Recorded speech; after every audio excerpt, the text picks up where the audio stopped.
what is the edge of studying in IIT Delhi? Because IITs are the inspiration and very prestigious colleges. क्या unique लगा आपको? Unique तो वहाँ पे कितने सारे लोग हैं जो आते हैं, स्पेशली इतने शार्प माइंडेड लोग हैं and they have a lot of interest. It's not like वो सिर्फ पढ़ाकू ही हैं, वो इतनी सारी चीज़ें परस्यू करते हैं, इतनी सारी स्किल्स ऐड करते हैं.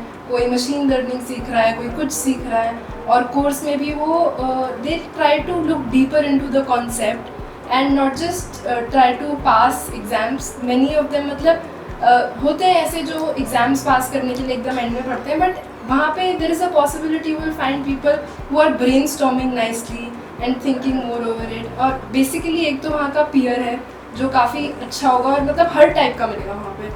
एंड प्रोफेसर्स का ऐसा है कि सबकी बहुत अलग अप्रोच है. मतलब in IIT Delhi professors have the liberty to decide their course.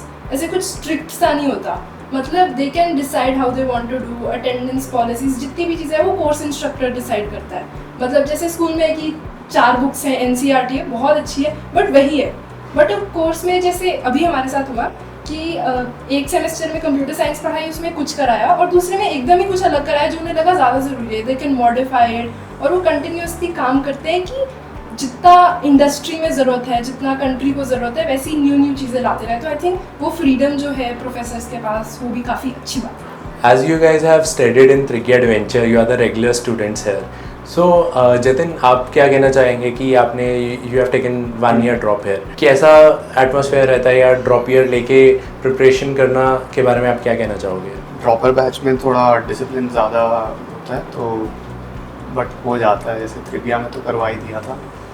हाँ, तो मतलब अपना क्या एक्सपीरियंस क्या रहा? आपने फर्स्ट अटेम्प्ट और सेकंड अटेम्प्ट के बीच में क्या स्ट्रैटेजीज थी या कैसे आपने क्लियर किया? फर्स्ट में तो मेरा हुआ नहीं था फर्स्ट अटैम्प्ट में, बट जब ड्रॉप बैच में मतलब यहाँ पे आने के बाद प्रिपरेशन के बाद फिर हो गया था.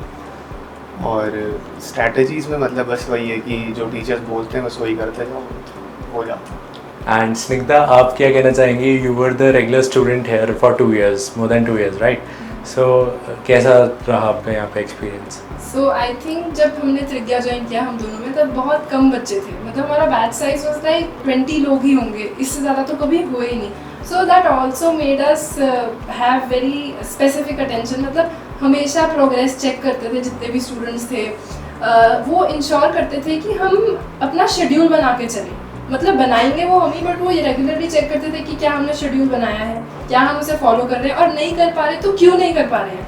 मतलब वो जो गाइडेंस है वो काफ़ी ज़रूरी है. कॉलेज में आके कोई करता नहीं है, इसलिए काफ़ी लोग यू नो डेविएट कर जाते हैं फ्रॉम डिसिप्लिन पाथ. बट यहाँ पे जैसे टीचर्स हैं और कम बैच साइज़ है, तो वो अच्छी तरह ध्यान देते हैं कि हमें सच में कॉन्सेप्ट समझ आ रहे हैं या नहीं, और हम उन कॉन्सेप्ट पे जाके क्वेश्चंस प्रैक्टिस करते हैं या नहीं. तो मुझे लगता है उसकी वजह से ना बहुत डिसिप्लिन प्लस फाउंडेशनली हमारे कॉन्सेप्ट बहुत स्ट्रॉन्ग हो जाते हैं, क्योंकि हम समझ भी बहुत अच्छे टीचर से रहे हैं एंड उसके बाद उसे प्रैक्टिस भी कर रहे हैं, जो JEE एडवांस और मेंस में बहुत इंपॉर्टेंट है. तो I would like to know कि स्पेसिफिकली टीचर्स ने आपको, इंडिविजुअल टीचर्स की बात करें तो उन्होंने कैसे हेल्प किया? रजित सर के साथ मैं मतलब 11th से पढ़ रही हूँ, और वो सारे कॉन्सेप्ट ऐसे समझाते हैं कि JEE एडवांस के एंड तक आपको याद रहे. मतलब बेसिकली जब भी कोई चैप्टर शुरू होता है, रजत सर ढंग से एक्सप्लेन कर देते हैं कि इस चैप्टर में इतनी डेडिकेशन लगेगी, इतने टाइम देने पड़ेंगे, इस टाइप के क्वेश्चंस इंपॉर्टेंट है, यहाँ पे प्रैक्टिस ज़रूरी है. तो बेसिकली जब भी वो पढ़ाते हैं वो मतलब ढंग से आउटलाइन कर देते हैं, चैप्टर को अच्छी तरह पार्ट्स में डिवाइड कर देते हैं, और हर पार्ट को ढंग से प्रैक्टिस करवाते हैं और क्वेश्चन सॉल्व करवाते हैं. और जैसे दिलजीत सर हैं, वो फिजिक्स के हर एक कॉन्सेप्ट को बहुत अच्छी तरह समझाते हैं.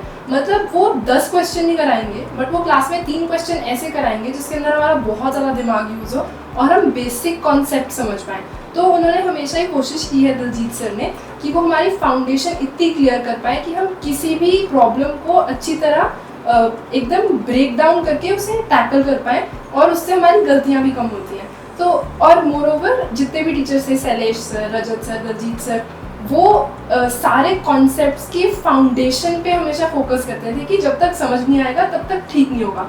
और जैसे ही फाउंडेशन उन्हें लगता है कि क्लियर हो जाए, वो क्वेश्चंस देते थे प्रैक्टिस करने के लिए. और जितने ज़्यादा हम क्वेश्चन सॉल्व करते थे, वो उतना इंकरेज करते थे हम उससे टफर क्वेश्चन सॉल्व करें. और इससे हमारा एक जो एटीट्यूड है JEE एडवांस लेने का, वो डेवलप होता है, क्योंकि JEE एडवांस में बहुत बेसिक कॉन्सेप्ट पे क्वेश्चन आते हैं, बट उनको ऐसे ज्वाइन करते हैं कि हम सोच ही नहीं पाते।